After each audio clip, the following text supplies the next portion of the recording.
In this life, you develop heroes, and Steve Hauser and his team from Arborilogical Services, they're my heroes. They do my tree work. We're going to talk to Steve right now about the best trees for North Texas and how to choose them at the nursery. Steve, thanks for joining us. Oh, my pleasure.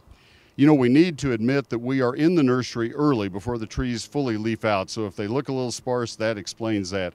Steve, why don't you mention the 7 or 8 best trees, and then we'll kind of look down the row here. Okay. Many of our favorites would include the southern magnolia that we have here, the chinkapin oak. Down on the end, we have a red oak, Schumered red oak, which is one of our favorites. We also have a cedar elm and a lacy oak down on the end, which are all some of our favorites. I believe we also have a shantung maple in here, which does quite well. There is one bur oak sitting down there, and you can tell even with a young bur oak how really craggy they are, how coarse the texture is. They're magnificent trees, aren't they?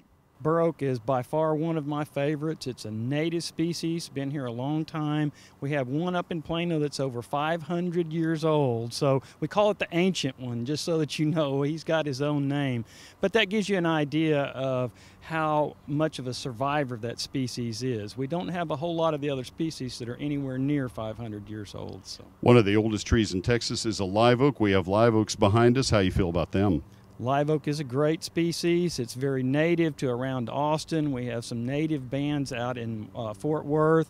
So it is a great grower. It is a great evergreen tree that helps to screen the neighbors or the noise from traffic, for instance.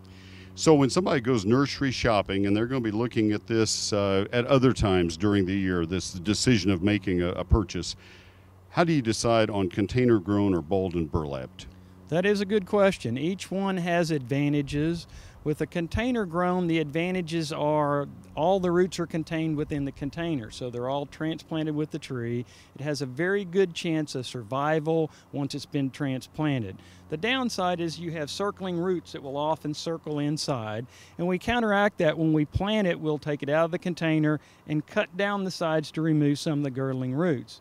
The advantage to the ball and burlap tree is that it is all the roots grow outwards from the trunk 360 degrees. It doesn't have any circling roots. The downside is some of the roots are cut when it's transplanted from the field into your yard, which gives it a harder time surviving the transplant, but long term all the roots are growing exactly where we want them to grow. Now the next thing I want to ask you is when you buy that tree at the nursery, how do you get it home? Let's say that you're going to take it home, plant it yourself. What's the secret? Well, typical homeowner throws it in the back of their truck and drives down the road 100 miles an hour and down our roads when it's 100-degree heat, which is not ideal. That heat will suck the moisture right out of the leaves, and the tree can actually be dead before you've gotten it home. So we always try to wrap the foliage with a tarp or shade cloth, something that will help to protect it from the wind. All right, and water is the real answer. Once you plant the tree, then you must keep it properly watered. I want to ask you one more question, and that has to do with how deep do you plant the tree, especially one out of a container? Well, we don't like to plant them any deeper than the native soil around it.